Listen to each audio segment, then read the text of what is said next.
Hello and welcome to Sports Tonight. I'm Cecilia Mogbe in Lagos.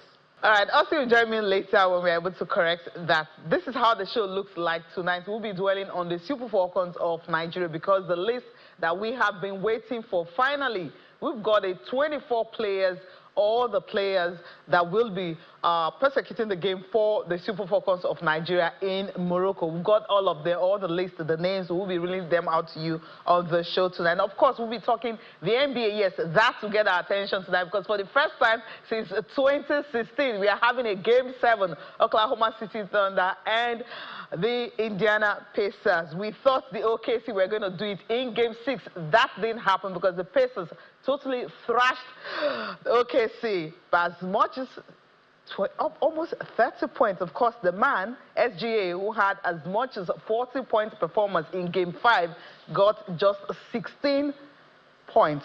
Yes, we'll dwell on that on the show tonight. And of course, the FIFA Club World Cup is getting our attention. I'm so happy tonight because my producer happens to support a particular team and the team is actually down 3-1 at the moment. We'll give you updates on the show tonight. Yes, it's a loaded package. And as I mentioned earlier, the Super Falcons of Nigeria is our focus tonight because we are counting down to the 2024 and 2025 Women's Africa Cup of Nations right there in Morocco. The list is out finally, and of course, you have some big names that are missing. And of course, you have some newcomers, some players will making their debut at the Women's Africa Cup of Nations for the very first time. And we also have a name who has never played for Nigeria before, also in that particular list. Two people will be joining us three.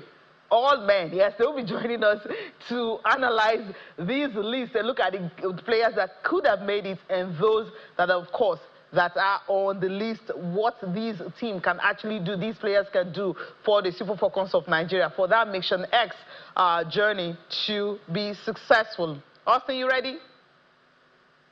I'm ready. Sporty greetings to you, Cecilia, and thank God it's Friday, action-packed world of sports.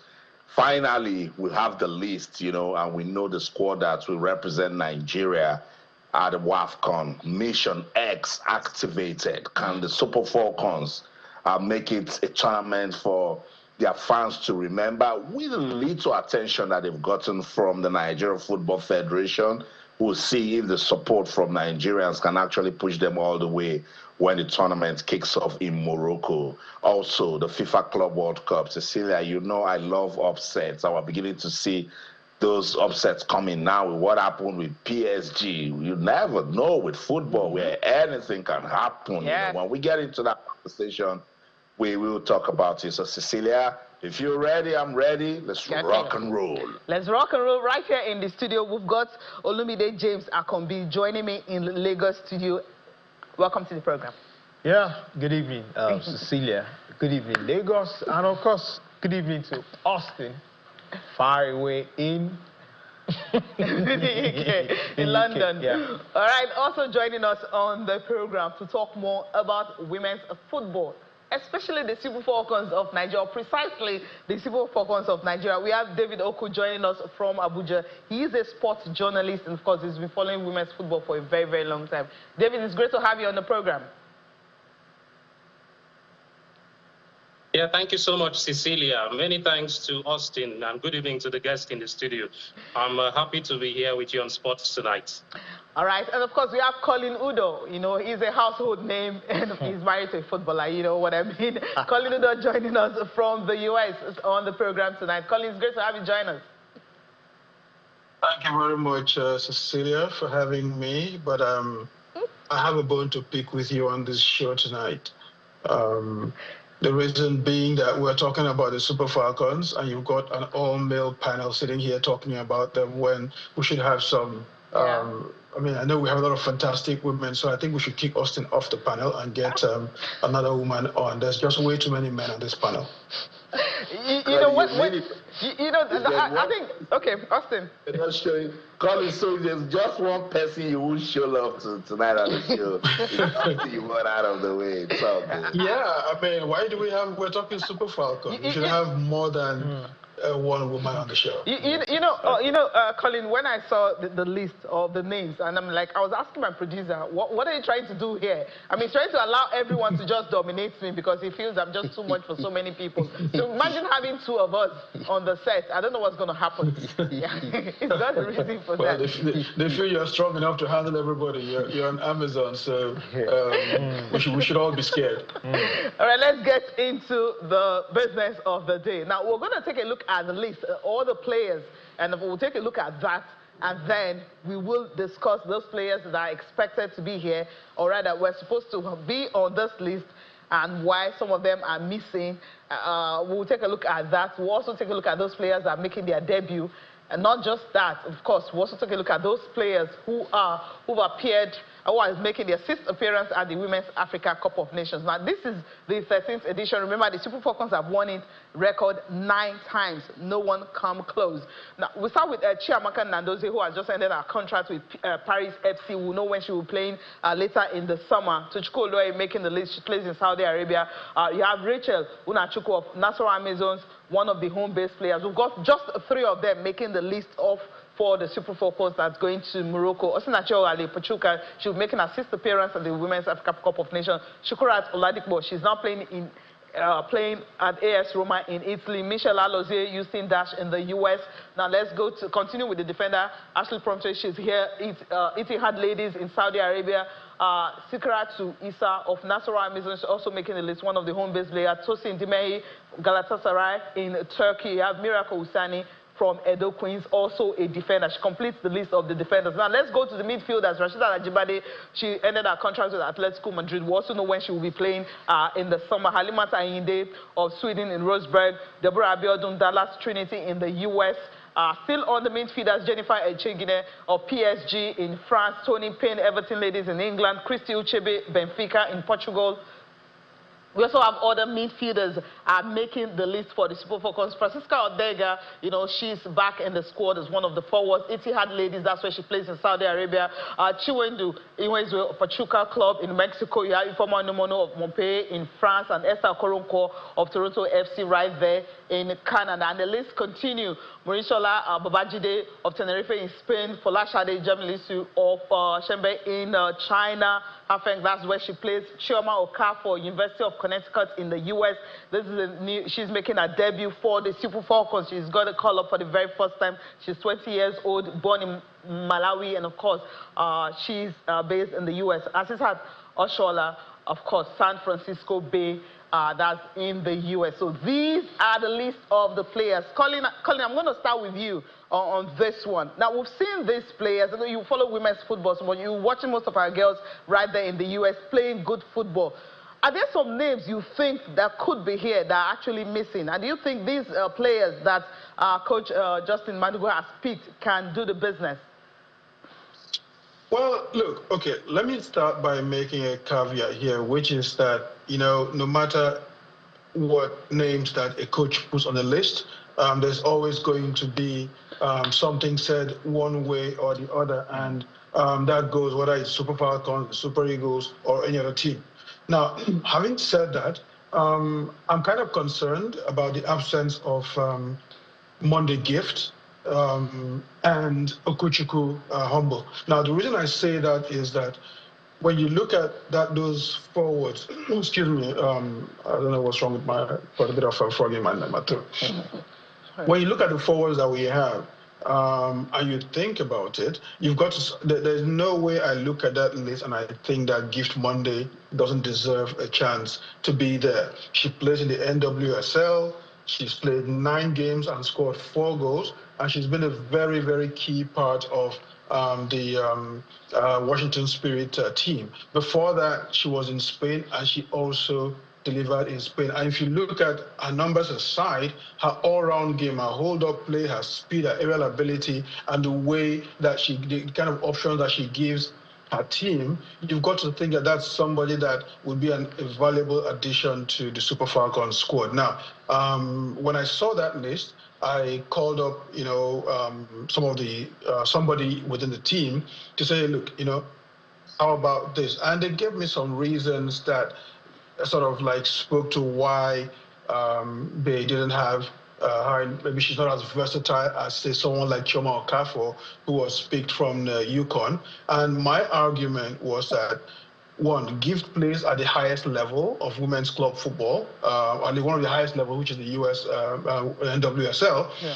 And she also has international experience, both from playing at junior level and from playing for the Super Falcons. And when you put those two together with someone like Chioma, who has never played at either level, whether youth team or international senior for Nigeria, and doesn't also play at the same level, UConn, when you talk about basketball, yes, but soccer, they're not as big. No.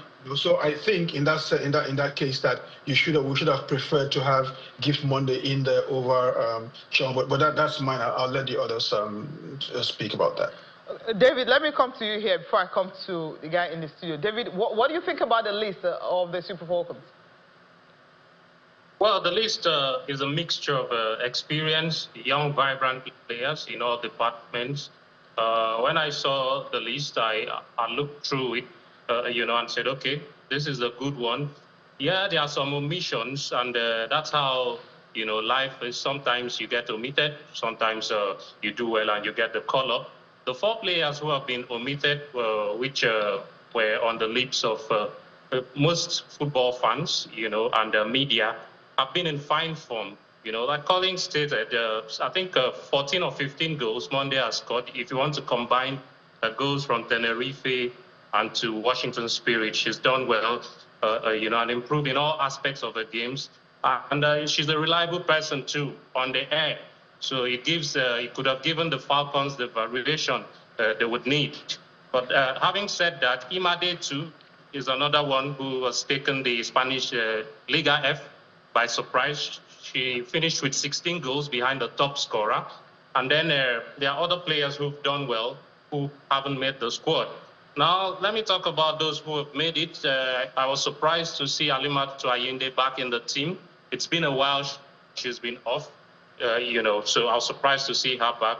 But Asisat Oshuola has been coming in there or thereabouts, improving performances at BAFC, being on the score sheet, being vibrant, being an outlet. So I wasn't really surprised seeing her included in the team. She's one of the top finishers, in the world. And it would do the Falcons a whole lot of good for her to come in with her expertise, especially those young ones who are in and around her would learn off her. This is the 6th-time Africa Women's Footballer of the Year we are talking about. So I was delighted she was called up to bring valuable experience into the team.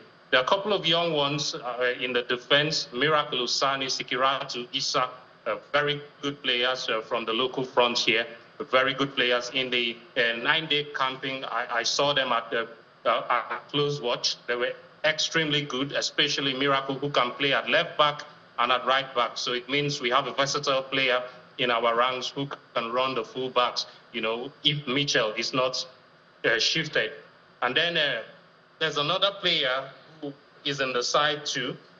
In the midfield, the midfield is balanced with Echegini coming in, the PSG midfielder.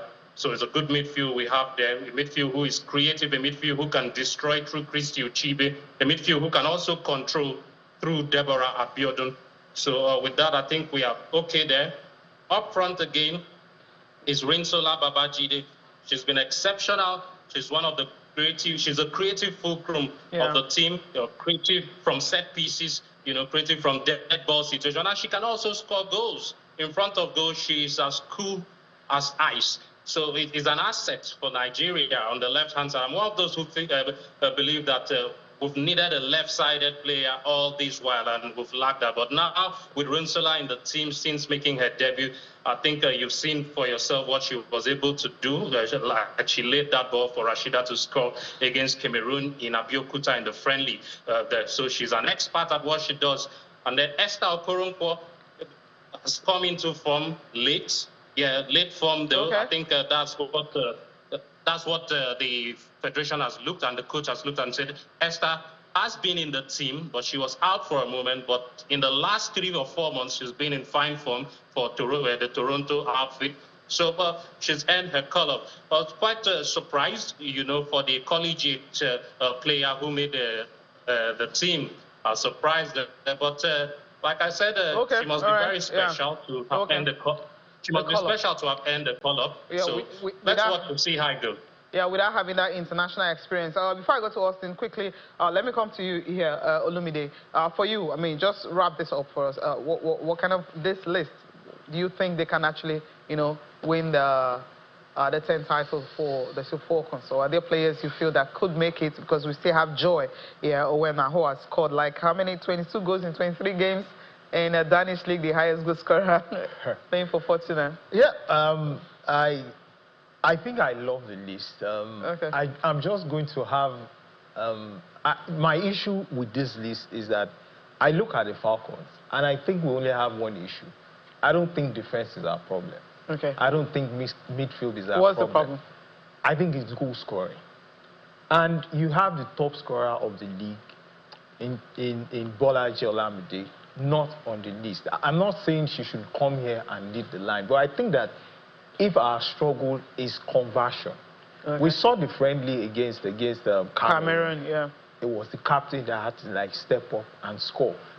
But Bolaji was there. Bolaji was there, but she didn't start the game. She came on very late. Even Francis Odega didn't start. So I feel that if you need to score goals, you need a lot of goal scorers who I don't want to mention, because Colin has mentioned, we've heard a couple of names of goal scorers, but I think that you need Bolaji. That's your top scorer for the league. What does that say about the league back here? Yeah. So I think that's my issue. The rest of the squad, I think they are good enough. Good enough. Austin, over to you. Yeah, you know, when we talk about lists, whenever a list is released, there's no way you're not going to have different, you know, takes to it. But what is important is the ladies invited are core professionals and they understand it. I'm talking about understanding the mission. Colin, let me get you talking. This Mission X, barely 2 weeks to kick off. We're getting to know the squad. And you and I know in terms of preparations, it hasn't been what we can call adequate. This Mission X, is it realistic? You know, it's hard to say, to be honest, because I don't see this team as balanced as I would say it needs to be. And like you said, preparations have not been the best. But then again, you can say the same thing for the other teams. Like, you know, have they had enough preparations as they should? So just going by that alone, I'd say it's possible, or it's probable. I wouldn't say it's certain, but I like the looks of our team. I like the players that we have. I'm just concerned that we're not balanced enough. And I'll give you an example. Azizat, for instance, has been an arrowhead for the Super Falcons. There's an air of danger around her whenever we have her in the squad. But, you know, just over the last couple of years, she's not had the same kind of from a form point of view, she's not been at the same level that we know her to be. So, but just being who she is, you've got to take her to the tournament, right? Now, when you take her, if you take her to the tournament, you know it's a hit and miss at this point. She's going to go there. She's going to bring the fear factor that defenders are going to be worried about, you know. But then you also need others around her who can take advantage of, you know, that fear factor that she brings into the team. And I don't think we have enough of that. First thing being that you can't play her and Ifeolu Numonu at the same time, right? Yeah. And Francisca Odega is a returnee, but she didn't quite have the same effect. You know, at the World Cup, I think she only played like... Colin, talk to me about Francisca Odega. Do you think she justified her place in the squad? On form, you've got to say, on club form, you've got to say yes. Because since she moved, I mean, when she was in Russia, she was playing regularly and scoring. I don't have the numbers to head, but also when she moved to Al Ittihad, it's been the same thing. I think in her first 9 games, she had like 5 goals and 2 assists, and she won a MVP like twice, I think, or something like that. So yes, you know, on current club form, you've got to say yes, she deserves to be there. Now, my worry is based on what we saw of her at the World Cup, which is not much. And also, is she a starter, which doesn't seem to be the case. I mean, we saw the friendlies that she played. Colin, So I'll pause you. I really needed to get that out because that's the conversation that I'm seeing online. Why is Francisca Odega on the team? We'll continue the conversation. Sports Tonight on channels, television. Let's go on this quick break. When we come back, more on Mission X and the Super Falcons. Don't go anywhere. Stay. Yeah, welcome back from that break. Colin Udo was trying to break it down concerning Francesca Odega, why people are saying what's she doing on the list, and he was trying to tell us that her form presently has been better since the FIFA Women's World Cup. I understand that's why people are actually critical of her performance at the FIFA Women's World Cup wasn't, at the top level you expect her to be. But we've seen that when she went in the Russia League, in 23 games, she scored about 10 goals and moved to Saudi Arabia, and then she scored goals too. So, Colin, you can continue with that line of thoughts before we went on that break. Thank you, Cecilia. So I'm just saying, just based off of form, you could say that Odega deserves her spot in the team. The question now becomes whether they're going to start her or not, because as we've seen from the friendly games, she wasn't a starter. And that brings me back, to circle back to the point I was making about Gift Monday. Now, if someone like Azizat, who, she had a bit of an injury issue during the course of this season, but you do need to take her because of who she is and the fear factor she brings into the team. But, if she goes in there and doesn't play up to the same level, who do we have now that we can say goes in there and gives us the goal? We saw what Gift Monday did when she came on during the Aisha Buhari Cup when Nigeria were trailing, I think, was it to Mali? And she comes in and scores two spectacular goals at that stadium and gave us a result from there. So you do want someone like that who's able to give you an impact and has the experience to be an impact player off the bench. And unfortunately, I mean, the technical crew might say they've watched someone like a Chioma Okafor and so on. But look, you don't take a player who has not played 1 minute of international football and then to a major tournament that you're expecting to win, not just to participate in, but to win, and then you want to throw her into the mix. I mean, we've seen players who have come in, even with huge experience, scoring at club level, doing great, and they come into international for the first time and they freeze. So you want somebody who's had that experience before, and that's why I think that, not taking Gift Monday is a mistake. I agree 100%, Colin. And I think we've not really been fair to Gift Monday because she's actually been consistent with her football, even right from when she was in the NWFL. Let me get David talking. David, in 1 minute, try to wrap it up for me quickly. Tell me 3 players that you think can make a difference in this Super Falcons team.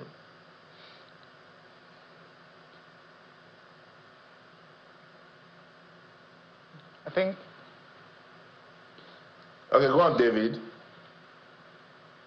Can you hear me, Austin? Yes, I can hear you. Can you hear me? Yeah, I want you to wrap it up for me, quickly. If you could tell me 3 players that you think can make a difference for the Super Falcons.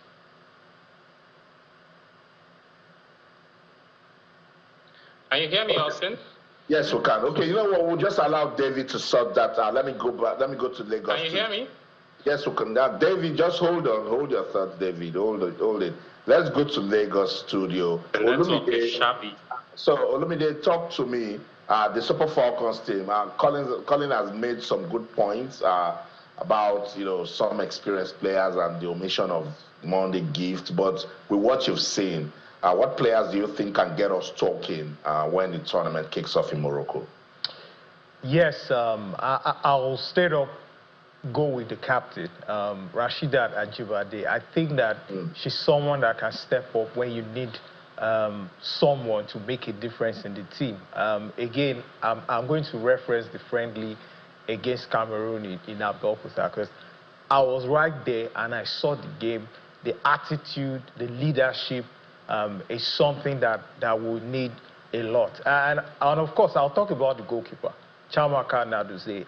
We know what she can do. I don't think I should go on about her. It's evident. We've seen it with club and for country. I think I'll stay with those 2. For the rest, I think as a collective, I put them together. But standout players for me would be these two, the captain and the goalkeeper. That's interesting. I don't know if David is ready to. David, you there? No, we don't have David, but okay. For Cecilia, before I come back to you, let me still go to Colin, and because I'm trying to really understand the quality in this team. Colin, give me 3 players that can make a difference for you. So I'll agree with the pick Olumide. Okay. Yes, Olumide. Sorry, we haven't met, so you kind of guessed me. Yeah, I agree with you. So starting with the goalkeeper. Now, every team needs a goalkeeper with a commanding presence, and far and away, Chiamaka is the best goalkeeper in Africa, if not one of the best in the world. So we're going to face there's a lot of great strikers coming in. Zambia, that Zambia forward line is scary.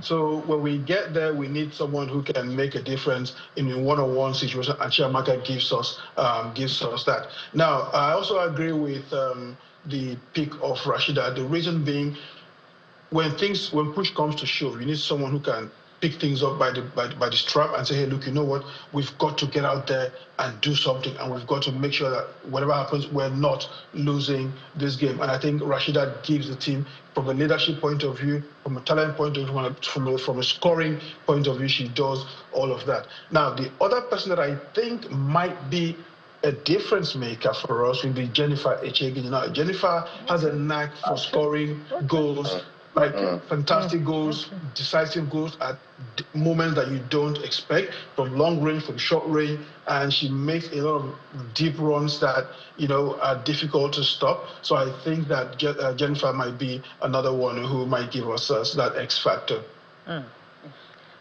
Interesting, all the names that you've mentioned. But Colin, let me ask you this one concerning, Austin actually asked you before, concerning the time the Mission X was actually launched.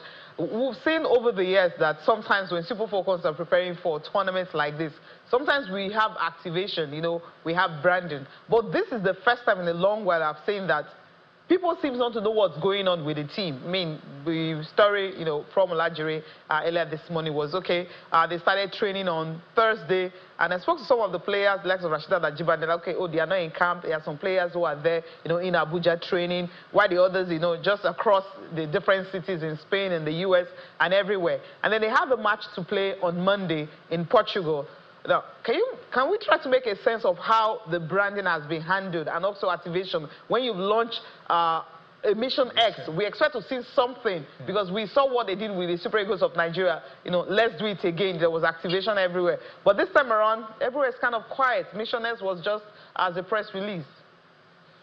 Yes, I think I saw that when it was launched. Was it last week or a couple of weeks ago when they did the Mission X launch? I'll call it a soft launch, so to speak. And I thought that maybe it would have deserved a bit more fanfare, but I'm not sure if I would like to blame them too much because, one, when you look at the way they work on it, there's been a lot of uncertainty before it was finally settled on this July, and even it was still not like set in stone. Just because of the way CAF normally handles those things, you don't know if in fact. As I speak to you, I can say even right up to the kickoff, I don't think we're sure it's going to kick off until we have done the kickoff. And that's the thing with CAF and how they handle women's football. So it's hard for me to say they could have done this, they could have done that when you don't have all of that certainty around you. But having said that, I think I like the fact that we have something like this. Like you said, the last time we had anything similar to this was in 2003 when Indomie was the sponsor and they kind of did a lot of activations, photo shoots and things around the Super Falcons. After that, everything just kind of went downhill. So the fact that we even have this, I think is great motivation for the players. It will probably stir the fire in their blood to make them go out there and try to accomplish something, especially after losing the last time. And hopefully it also, with the next few weeks coming up, I think we've got about 3-4 weeks coming up until until the tournament kicks off. Maybe we can use it's not up to that. We have just we have 2 weeks. We have 2 weeks exactly. So yeah, so maybe we can use that to rally the fans around the team. I've seen a lot of they've pushed a lot of the Mission X stuff on social media. Yeah. So let's hope that they can ramp it up with in the coming weeks to make things. But it's kind of hard, to be honest, when you don't have your top players around to use for those activations. I'm sure they would have loved to see the likes of Azizat down here and then combine that with Rashidat and co to try and push it. But hopefully we'll see. You know what? Now that you've spoken to me about, maybe I should actually talk to the organizer and see what their plans are. Maybe you guys should too. Yeah, we'll do that, definitely. A final question from me for you is, can they win number 10, title number 10? Ooh, okay, so here's the thing. I believe they can. Whether they actually can, based on the way things are right now, I don't know. And the reason I say that is because, yes, we've seen these friendlies, but a lot of the players involved in these friendlies, at least who are in the squad now, have not been involved in the friendlies. Ashley Plumter has not been playing for the Super Falcons for what, about over a year now, more than a year now. Yeah, same thing with Azizat. Odega has only played, yes, it's the World Cup. Odega has only played in these last 2 friendlies. So, and then they really haven't had a coach apart from, you know, when Randy left and then Madugu took over. So there's a lot of disjointedness that's been around the team that normally I would say, yes, we can go ahead and win. Now I would say, I hope that we can, but I'll put that at maybe say 70%. Interesting. David, you back? Yes, I am. Okay, Austin. Yeah. Okay. No, go ahead. Austin asked you before, you know, concerning the 3 players you can pick, you think that can make a difference in the team. Okay, I'll make it 4. Okay. Goalkeeper, Chiamaka. Yeah, outstanding goalkeeper. You know, she can save points for us and she can win us matches. And then the other person has to be Miracle. I think the young lady belies her age well on how she plays. If you've watched her play, her deliveries, I think it's match winning. And she can also hit the ball with a free kick. So that could win the Falcons game. It's an X factor. And then up front, we have Rinsola Babajide. If she comes into that kind of group that she's been with Tenerife and how she plays the ball on the plate, I believe we can get something from there. And then up front has got to be Asisat. There's no looking away from her. Yes, Asisat, her best years might be behind her, but she's still got the legs. She's still got the fire. You know, Ronaldo is still playing. Not to bring men's football and women's football together, but if you look at how dedicated Ronaldo has been up to his age, I think Asisat can do that. And once she begins to fire, then she's got all of the experience to stay consistent. I believe she can lead this team to the title. All right, David, do you think they can actually win this trophy? David? Okay. Let me come to you here, Olumide. I think David is gone again. Do you think the Falcons can win this trophy? Well, yeah. Colin said 70%. What's your percentage? 65. Oh, that's lower. Yeah, it's lower. We're a tournament team. And that's why I'm giving us. That's the word, a tournament team. We're a tournament team because it doesn't matter what we get to face at the tournament. Yeah. We'll be in top 4. Top 4 is guaranteed. Are they going to win? I'm scared of South Africa. I think that's my own. What if we don't even meet South Africa? What if they don't even make it out of the group stage? You know that's not true. They are getting out of that group. So I'm not going to say we're going to win. I'm just going to leave it at the percentage. 65% for us to win. And some of the factors are down to what Colin mentioned. Okay, all right. Yeah. Colin, David, I don't know if David is still with us. Colin, David, well, thank you so much for joining us to talk about the Super Falcons tonight.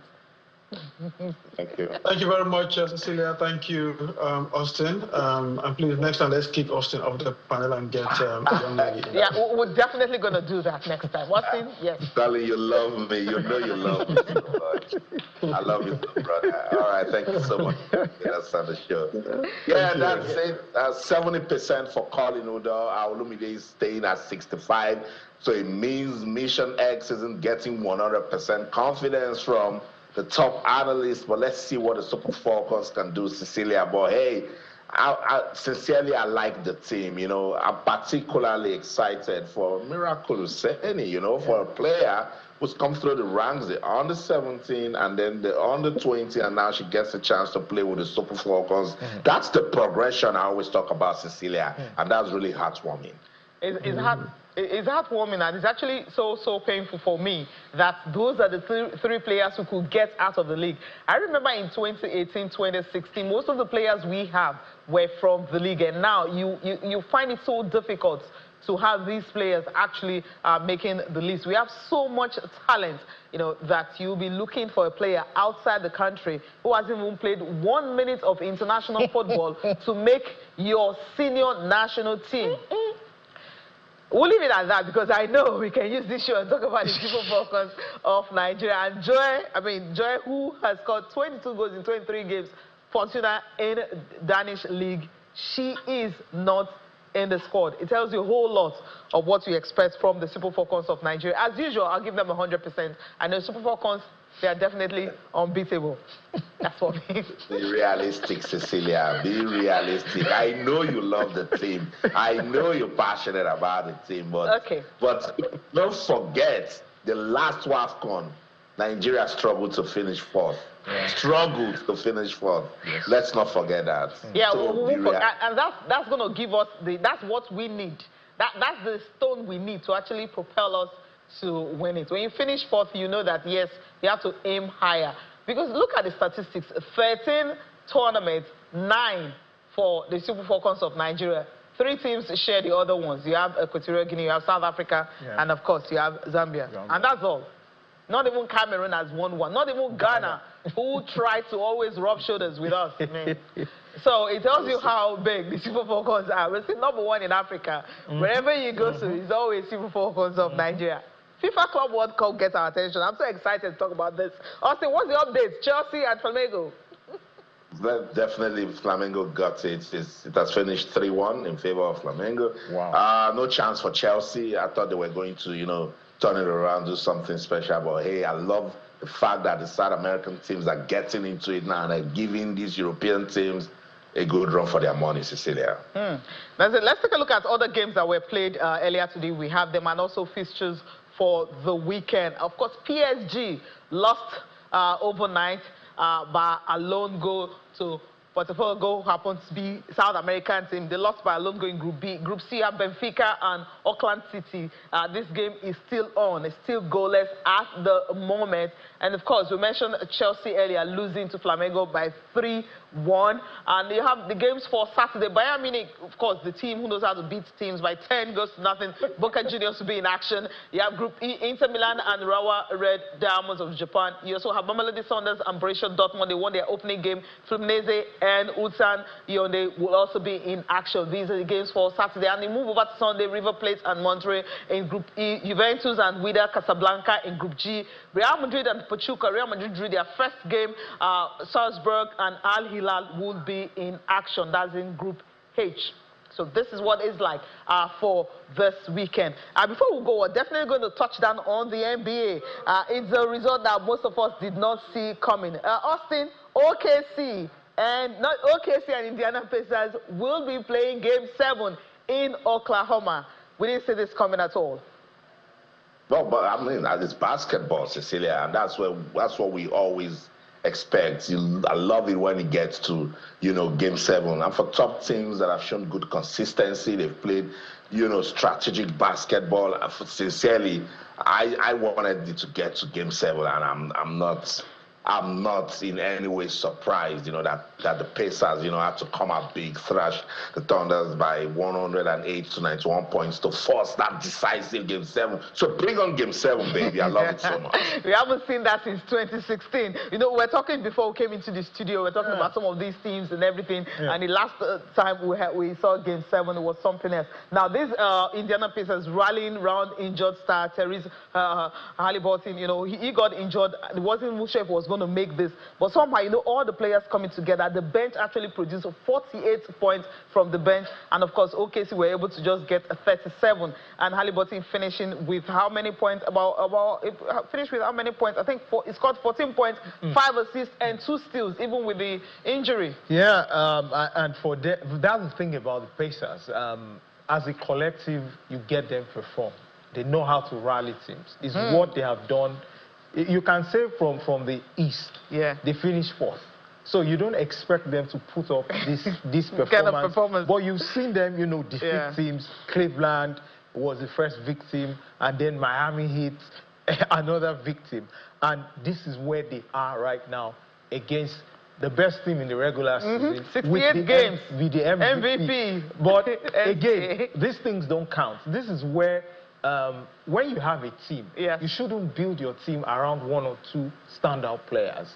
That's the issue with OKC. You go to Pacers, you can't, you can talk about Siakam, you can talk about Halliburton, but the other guys, the other cast are doing their job. So the difference between these two and the rest is not far. But when you look at OKC, once you don't get SGA playing and of course William, it seems like every other person is just there. So Game 7 is going to be very interesting, and I think I can't put my money on any of these two. Yes, you can say the last time they both played right there, OKC somehow managed to win 120 to 109.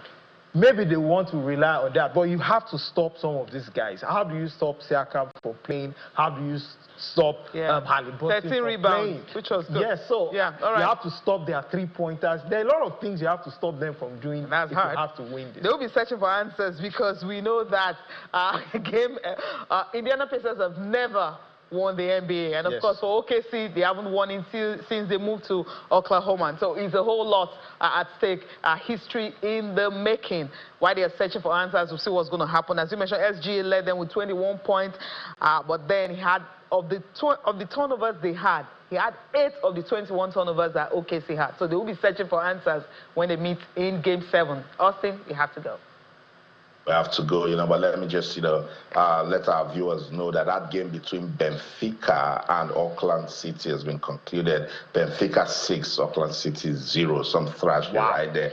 What a fun goal, Cecilia. They stunned PSG. I love what the coach said, Renato Paiva. Before that game, he said that the football graveyard is full with favorites. That was what he said before his team went on to stun PSG, that the football graveyard is full with favorites. Ponder on that. That's the show. London. I'm Austin Okonakwa, and in everything you do, remember to talking sports. Bye for now. Olumide, it was nice doing this with you. Yeah, it's good to be here. I'm pondering on that. Right? Keep pondering on it, right? Thank you so much for watching. I'm Cecilia Omogbe. Have a fantastic weekend.